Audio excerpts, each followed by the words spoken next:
Namo tassa bhagavato arahato samma sambuddhassa.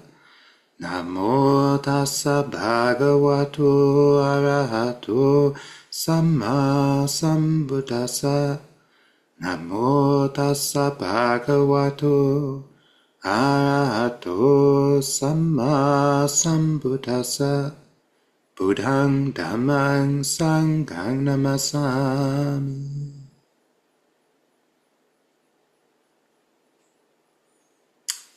Sadhu, and happy full moon, everybody.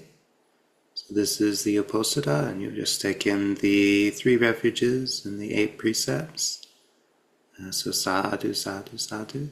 This is a good thing to do all the time. Still a great thing to do some of the time. And the refuges really point to growth in the Buddhist practice. You know, at the most basic level, taking the refuges is kind of like the basic mark of being a Buddhist, you know, of actually practicing the Buddha's path. There's many people in the world, actually most of the people in the world who are Buddhist are born into it. But actually taking the refuges intentionally, voluntarily, is another step. It's saying you put confidence in this, you see some value in this, and you take refuge in it, meaning that when you see the nature of the world, you see the nature of suffering, of loss, of getting things we don't want and not getting things we do want, and basically the pain of the 5 aggregates, which are constantly subject to change and wearing away. When you see all of that, you know that there are things in the world that are not subject to wearing away, that are not faulty, that are not conducive only to suffering. And you understand there is a way out. Yeah? And one of these important factors of the way out is mindfulness. So this is what we've been talking already for a month now about. And tonight I thought we could continue on. Because of the interest in the 7 factors of enlightenment, we kind of started from the back. And we've done already the 4th foundation of mindfulness, which is mindfulness of Dhammas. And this is mindfulness of thoughts and the content of our thoughts, but also mindfulness of the structures of the teachings. So to give a structure for understanding our thoughts, give a context for understanding our thoughts. It's just taking them as they are does not work. It's just chaos. Yeah, they're all over the place. But when you have some sort of structure, you have a place to put them, a way to file them and categorize them, and to know what they're leading to, what they're about. Yeah, and specifically recognizing the hindrances and recognizing the factors of enlightenment, because those specific categories of thoughts deal with the delusion and the way into delusion, and liberation and the way to liberation. But as we said, the 4th Satipatthana is the most subtle of the foundations of mindfulness, is the one that takes the most sort of wisdom, introspection, careful attention. You know, you have to have the ability to remember at least a list of 5 things to be able to categorize the hindrances properly as you see those thoughts arise. Yeah, so you need to have a bit of skill watching the mind and not getting lost and distracted by it. Now, slightly less subtle than that is the 3rd Satipatthana, and this is what we call mindfulness of the Citta. And Citta is a nuanced, complicated word that you could talk about for an hour. It's something like mind or heart, and this is based on the say Buddhist psychology. The understanding of the mind is that the mind comes first, and the phenomena that are perceived, sight, sounds, smells, tastes, tactile sensations, and even thoughts, verbal formations, ideas, concepts, these arise in the mind. The mind has no form, it has no location, but it is sort of the backdrop in which these things are arising. And this is what we call the citta. And the citta is not a thing. It is actually a thing. And this is also part of understanding Buddhist psychology, is recognizing that because all of the dhammas, all of the things, the thoughts and sights and sounds and whatnot arise in the citta actually has an effect on them, how they are perceived. And even to a degree, because of the way that things are conditioned, the kind of citta, the quality of the citta, will determine what sorts of thoughts arise. Now, the quality of your citta does not determine what kind of sights you're going to see, right? Whatever comes in front of your face, that's what you see. Whatever noises are happening around you, that's what you hear. But in terms of your thoughts, you can only have certain kinds of thoughts arising in certain kinds of citta. And this is recognizing that even though we can't see the mind, we can't taste it or smell it, it doesn't have a color necessarily, in a way it does. In a way there are these flavors of citta that are arising, and we might call these moods of the mind, states of the mind, conditions of the mind. And this is what this foundation of mindfulness is looking at. Now, one would think with that setup that paying attention to this is almost impossible. Wait, I can't see it, I can't smell it, I can't taste it, it has no color, it has no form, it has no location. How the heck am I supposed to be mindful of it, right? But in a way, it is not as tricky as watching our thoughts and the direction of our thoughts, because the mood of the mind is more persistent. It lasts for longer, and it definitely has an effect that we can see, even though we can't see it directly. So we come to know what the quality of our citta is by seeing what arises within it. What thoughts are we having? What moods are we having? What viewpoints are coming up? What is the little voice in our head actually saying? And as we start to pay attention to this, we notice that it gets stuck on certain themes during the course of the day, during the course of the week, during the course of our lifetime. There will be stretches of time where it keeps riffing on the same theme. And this is how we can know a particular citta is present, a particular state of mind is present. Our mind is in this particular mood. And I'll read the, actually I'll share it too.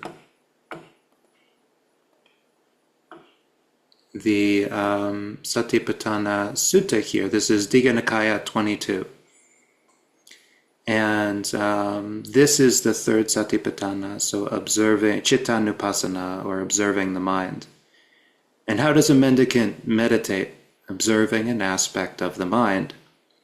It's when a mendicant understands mind with greed as mind with greed, and mind without greed as mind without greed. They understand mind with hate as mind with hate, and mind without hate as mind without hate. They understand mind with delusion as mind with delusion, and mind without delusion as mind without delusion. They know constricted mind as constricted mind, and they know scattered mind as scattered mind. They know expansive mind as expansive mind. They know unexpansive mind as unexpansive mind. They know mind that is not supreme as mind that is not supreme, and mind that is supreme as mind that is supreme. They know mind immersed in samadhi as a mind immersed in samadhi, and they know mind not immersed in samadhi as mind not immersed in samadhi. They know freed mind as freed mind, and unfreed mind as unfreed mind. And so they meditate, observing an aspect of the mind internally, externally, and both internally and externally. They meditate, observing the mind is liable to originate, is liable to vanish, is liable to both originate and vanish. Or mindfulness is established that the mind exists to the extent necessary for knowledge and mindfulness, They meditate independent, not grasping at anything in the world. And that's how a mendicant meditates, by observing an aspect of the mind. And as has been said, right, it's many times the Buddha is saying this about a mendicant, a bhikkhu, but that's because he was talking to bhikkhus when he gave this particular teaching. And it's actually anybody who practices mindfulness is doing this. So you all get to be mendicants when you practice Satipatthana. But there's plenty to unpack there. And the Buddha is basically, just like with the fourth Satipatthana, he's giving us structures. He's giving us things to look for in order to anchor our mindfulness. Yeah, we're looking at something that is potentially infinite. Yeah, the nature of the mind and all of its different forms and directions and interests that it might take, and we're simplifying it. We're saying, look for these kinds of mental states, these kinds of patterns. Yeah, and what are the patterns that he suggests? Well, the first three are pretty familiar. Yeah, greed, hatred, and delusion. He suggests looking for these. Now, the important thing is when we're learning to understand and to be mindful of this, is we don't have to do it the hardest way first. And the hardest way might be to understand our own mental state. That would be the hardest way, because if we haven't done it by 20 years or 30 years, 40 years, 50 years, however old we are, we're starting from scratch. But the instructions don't specify it has to be your mind. Yeah, it says being aware of the mind as mind. So you can learn how to do this by watching other people. You can learn to do this by reading a book and reading about a character and asking yourself, what state of mind is this person in right now? Well, the person is getting really caught up on something. They're really focused on something. They can't stop thinking about something. It's like, that is a mind with greed. That is a mind with attachment. That is a mind with obsession and fixation. Yeah. Or you're going to look at somebody who's frustrated and annoyed, and you just impossible to satisfy them, and you're like, that is a mind with hate. That is a mind with aversion. That is a mind with grievances. Yeah, and so this is the nature of the mind. Is that the mind is not a terribly personal thing. It feels very personal when we are in a state of mind. Yeah, but actually, these patterns don't belong to us. They are phenomena, they are natural structures that exist. And we have a mind, and it follows these sorts of patterns and rules. But so does every other mind around us. By nature of the fact that samsara has lasted as long as it has, and we keep swirling around and going through it over and over again, all these different lifetimes, we've all got the same kinds of minds. That arise. And so when we see greed, we can know that's greed. When we see hatred, we can know that's hatred. When we see somebody who's confused and muddled and distracted and doubtful and restless or sleepy, we can be like, that is a deluded mind. That is a mind that is not seeing what's in front of them. And often when we see that and other people will like, wake up, pay attention, stop, don't you realize how deluded you're being? Right? It's a lot harder to do that for ourselves, to catch ourselves when we're caught in an opinion or a view, and you'd be like, stop, you're being so deluded.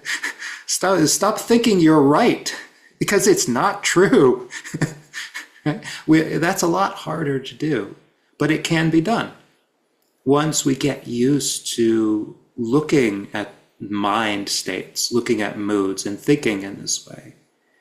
And once we develop this understanding that moods tend to be a little sticky, they tend to last a little while. Because when everything that we think, everything we do, everything we say originates from the Citta, or it arises in the Citta.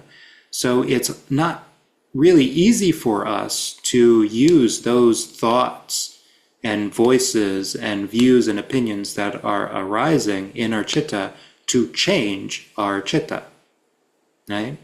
If we have a greedy state of mind, And we don't want to be in a greedy state of mind. It's not as simple as saying, I think I want to be in a not greedy state of mind right now.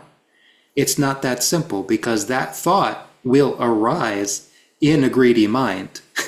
It will arise with greed. We'll be like, oh, I'd really like to not be feeling greed right now, which is just another form of greed, right?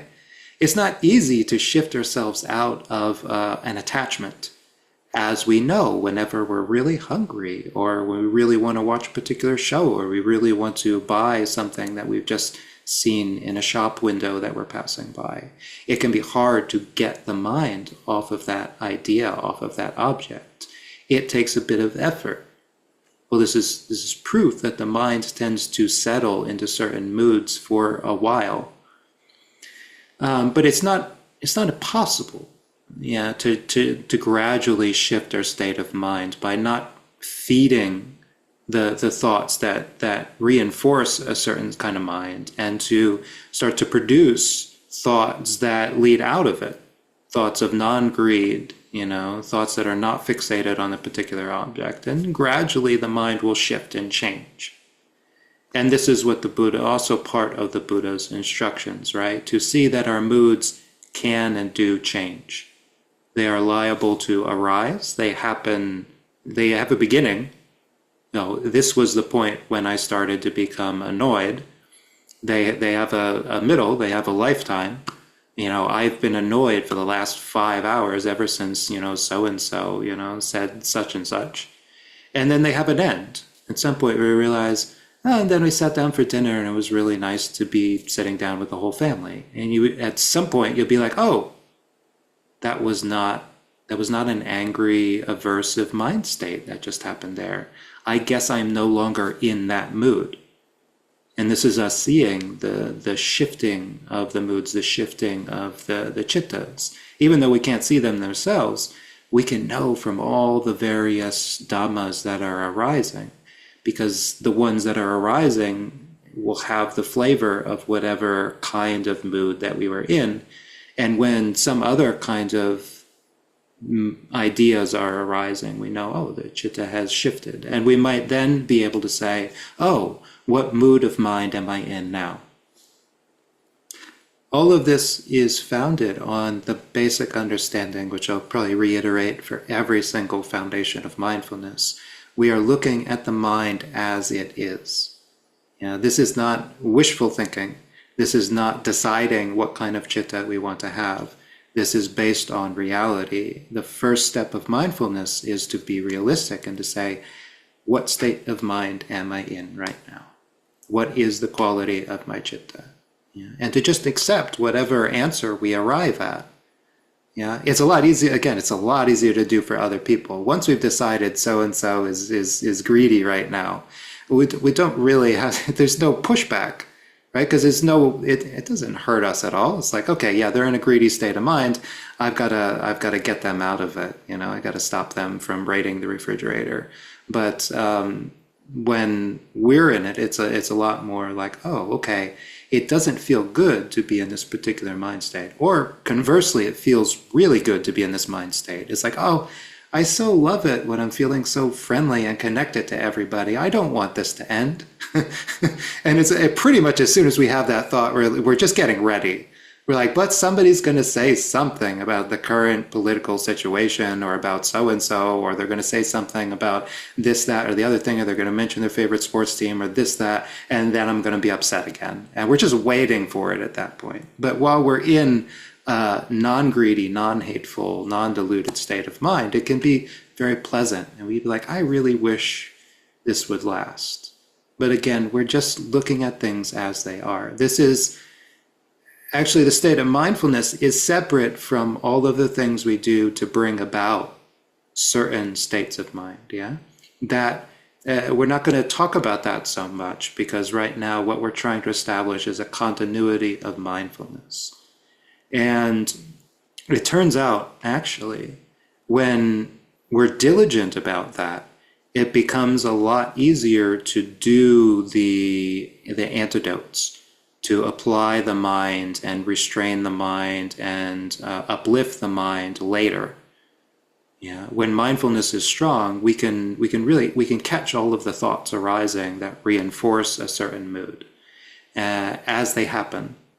Because again, we've been focusing on being realistic. So when they show up, we know, okay, you're a greedy thought. Okay, you're a deluded thought. Okay, you're an annoyed thought.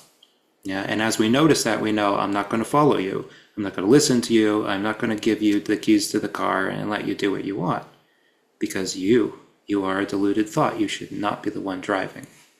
Yeah? And that's a lot of the process of what we do in practice.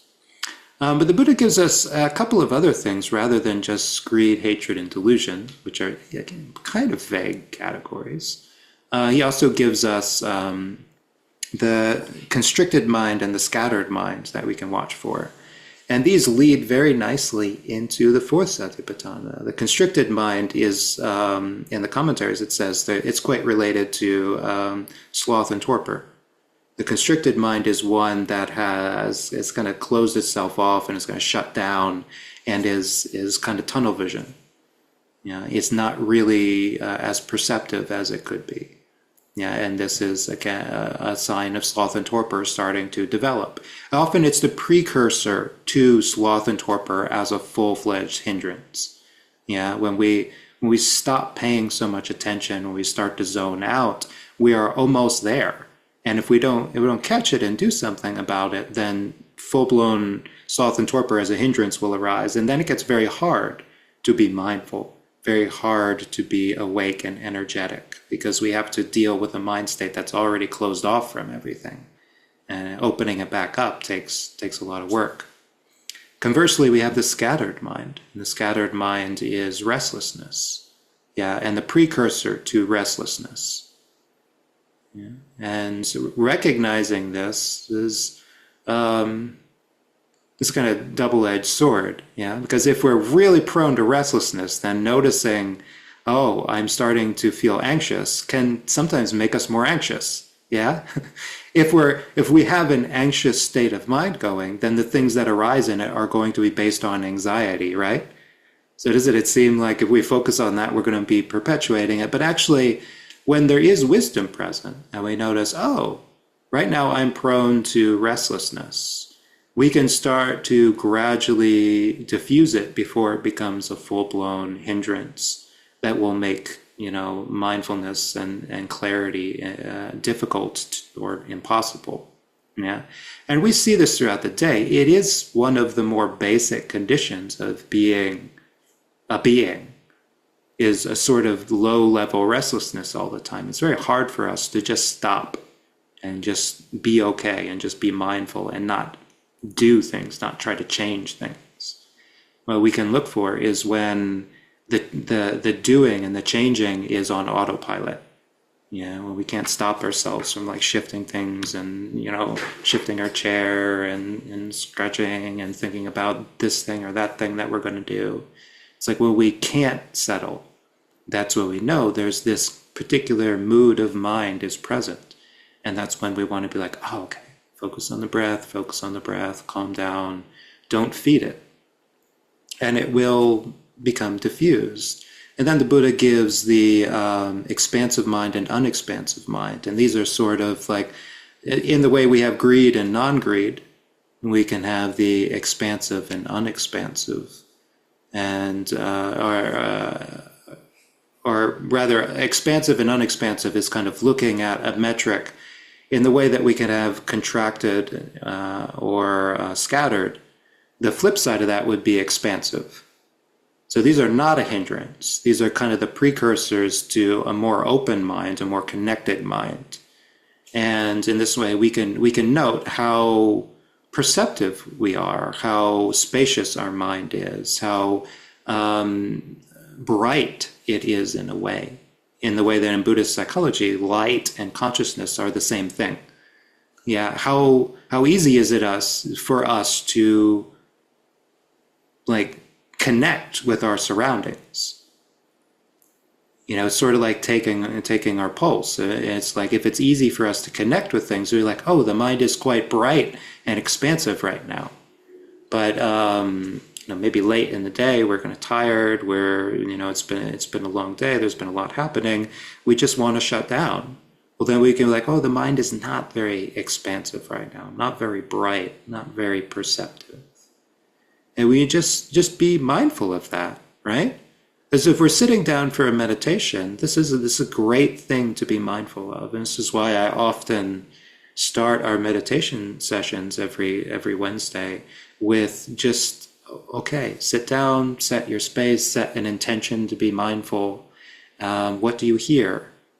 How does your body feel? What's your energy level like? We're trying to establish this kind of mindfulness because there's no right answer. The only right answer is the reality of what your situation is. If you recognize that your mind is not very expansive right now, then you know what you're working with. If you recognize it's very expansive, well, then this is great. Your mind is already bright and attentive. You just got to be sure to direct it. Sometimes we can be like, oh, everything's good, I'm fine, I'm not suffering much, and we just totally don't pay attention to our meditation object.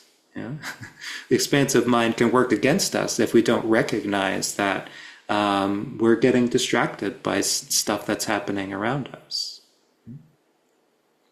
And the other sorts of things we might look for are samadhi and vimutti. Samadhi being the composure of mind, and vimutti being liberation of mind.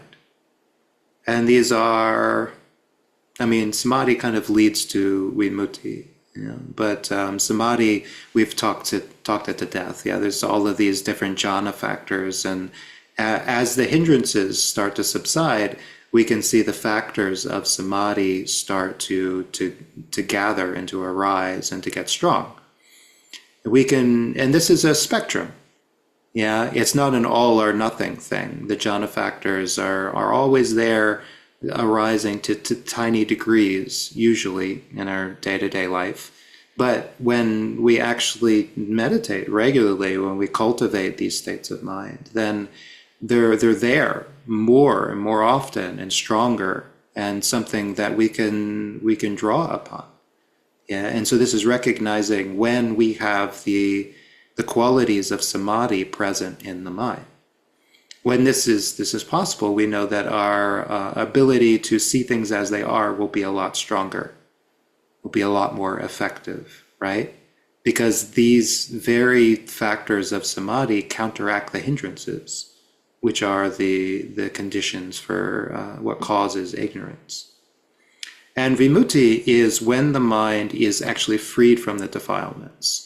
And there's a difference between greed and non-greed. We can notice that my mind is in a not greedy state right now, and that can have a variety of things. It can be a state of gratitude, a state of contentment, and oh, I don't need anything, I'm good, this is great, what a nice day, just appreciation. These are all non-greedy states of mind. It's not something profound necessarily, right? But then vimutti is when the mind, through being in that state long enough, being separated from the hindrances and the causes of the defilements for long enough, actually gets freed from them. There are no conditions that are the source of greed present in the mind. And when those conditions aren't present, it's not possible for us to immediately produce greed. Because before we can do that, we need to produce the conditions that produce greed. We need to start thinking and dwelling on the sign of the beautiful, the sign of the attractive. And gradually the structures that lead to greed will start to arise, and then we might be able to shift into a greedy mind state from that. Now, I don't know why we would do that, but if we watch our mind, we do that quite a bit. We're having a nice day, things are perfect, and then we just start thinking, it's like, well, how it could be 10% more perfect?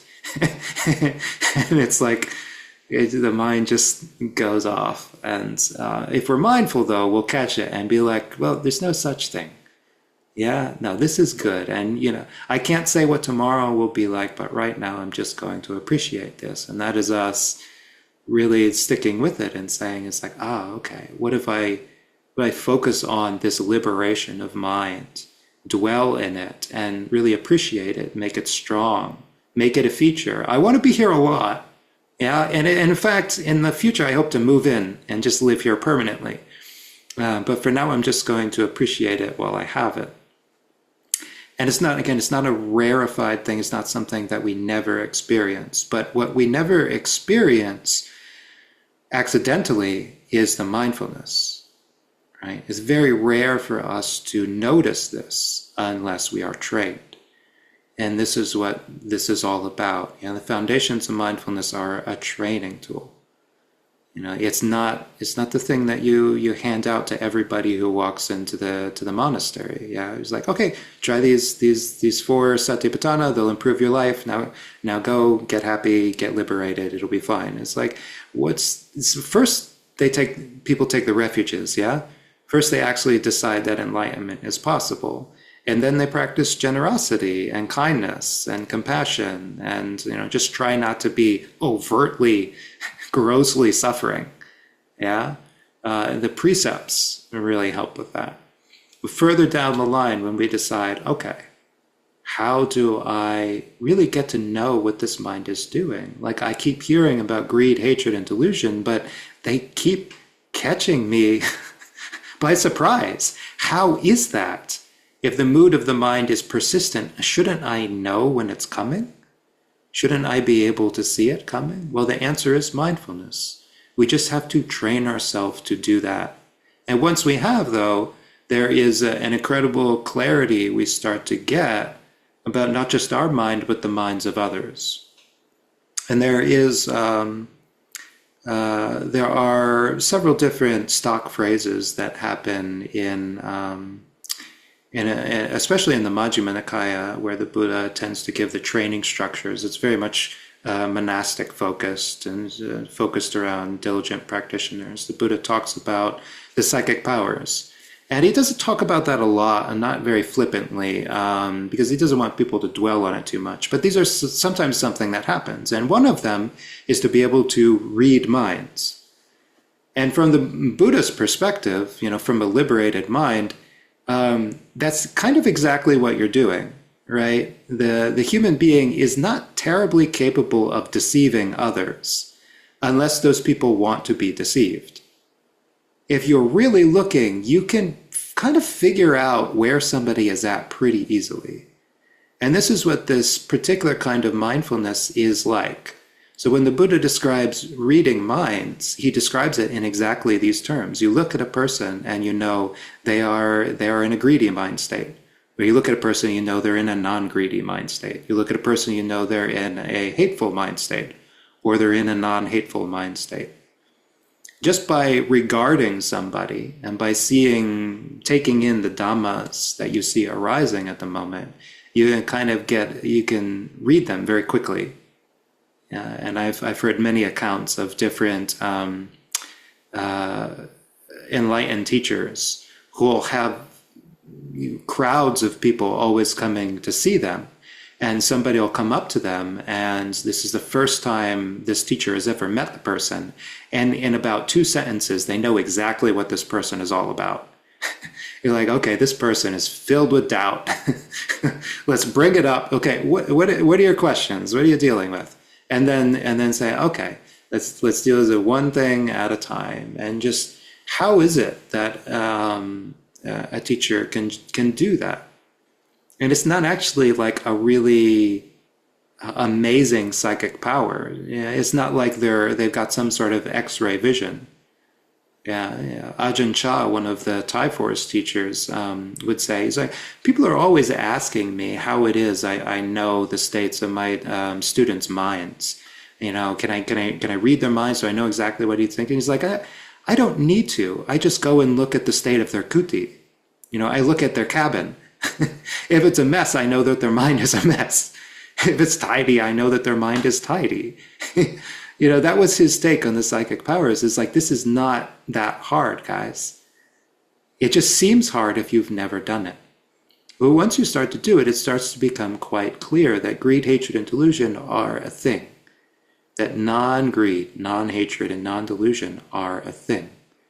that contracted and closed off mind states are a thing, and that expansive, perceptive, clear mind states are a thing. Furthermore, that samadhi is possible, and there are people all around us who have varying degrees of samadhi, and that liberation is possible.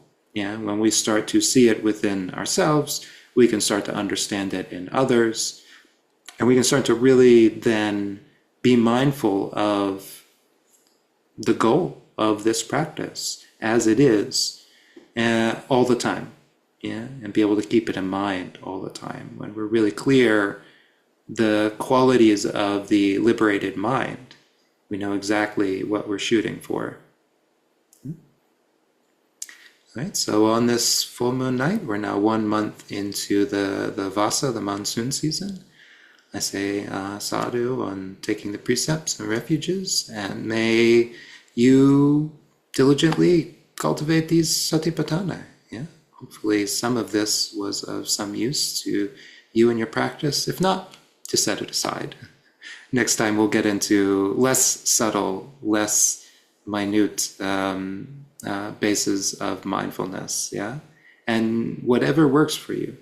Yeah, and whatever is working for you now, develop it. And so may you have success in that.